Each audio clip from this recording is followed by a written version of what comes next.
स्वागत है आज का पार्ट 2।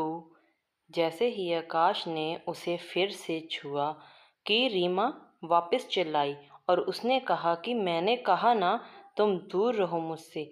ये देखकर वहाँ पर कुछ लोग एकत्रित भी हो गए थे। अपना तमाशा बनता देख आकाश किसी भी तरह रीमा को गेस्ट हाउस ले गया। गेस्ट हाउस पहुंचते ही रीमा बेहोश हो जाती है। रीमा की ऐसी हालत देखकर आकाश ने डॉक्टर को बुलाया। डॉक्टर ने कहा कि थकावट की वजह से इन्हें तेज बुखार चढ़ गया है। तुम घबराना मत, मैंने इनको इंजेक्शन दे दिया है, वो सब तक सुबह तक ठीक हो जाएंगे। आकाश भी परेशान ही था कि रीमा की माँ का फ़ोन आ गया। आकाश ने उन्हें सब कुछ बता दिया। रीमा की माँ ने ये सब सुनकर परेशान हो गई, लेकिन उन्होंने जाहिर नहीं किया और वो आकाश को तसल्ली देते हुए बोली कि तुम घबराना मत, सुबह सब कुछ ठीक हो जाएगा, मैं तुम्हें सुबह फ़ोन करूँगी। अगली सुबह रीमा का बुखार थोड़ा कम हुआ, लेकिन उसका शरीर एकदम पीला हो गया था। आकाश रीमा के लिए चाय लेकर आया और उसने रीमा से पूछा कि अब कैसी हो रीमा। तभी रीमा ने जोर से आकाश को धक्का मारा और चिल्लाने लगी। थोड़ी देर में फिर से बेहोश हो गई।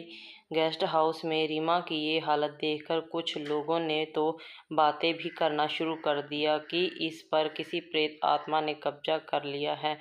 आकाश इन सब बातों पर विश्वास नहीं करता था, लेकिन अब दूसरी तरफ डॉक्टर ने भी हाथ खड़े कर दिए थे। डॉक्टर ने उसे नींद का इंजेक्शन दे दिया और आकाश को जल्दी से जल्दी अपने घर वापस जाने की सलाह दी। आकाश ने ये सारी बातें फ़ोन करके अपनी सास को बताई। उन्होंने भी रीमा को जल्द से जल्द घर वापस आने की सलाह दी।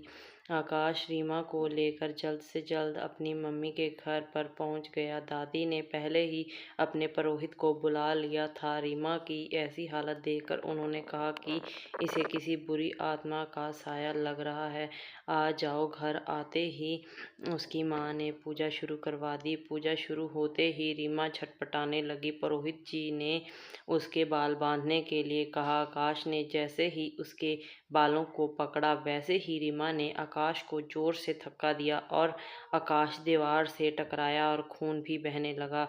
वो जोर से मर्दाना आवाज में बोली, क्यों बांध रहे हो इसके बालों को?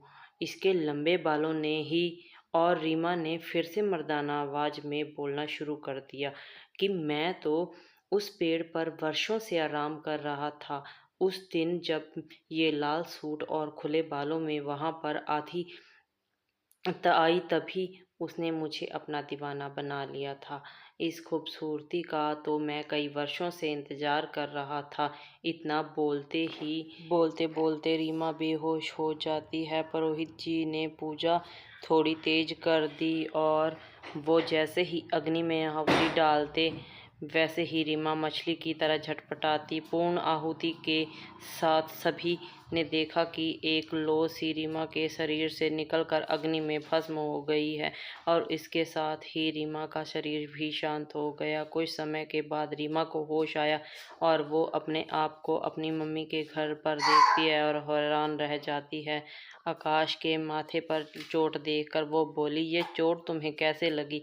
तभी आकाश ने उसे कहा कि कुछ नहीं जाने मन, ये तो तुम्हारे अनोखे दीवाने की देन है। घर पर सभी आकाश की ये बात सुनकर हंसने लगते हैं। नोट: ये कहानी केवल मनोरंजन के लिए है। इसके पीछे हमारा उद्देश्य किसी भी प्रकार की अंधविश्वासता को प्रसारित करना नहीं है। ये कहानी यहीं ख़त्म होती है। अगर आपको ये कहानी अच्छी लगी तो हमारे चैनल को सब्सक्राइब कर ले, बेल आइकन को भी दबाएं, कमेंट करके अपने विचार विमर्श बताइए। धन्यवाद।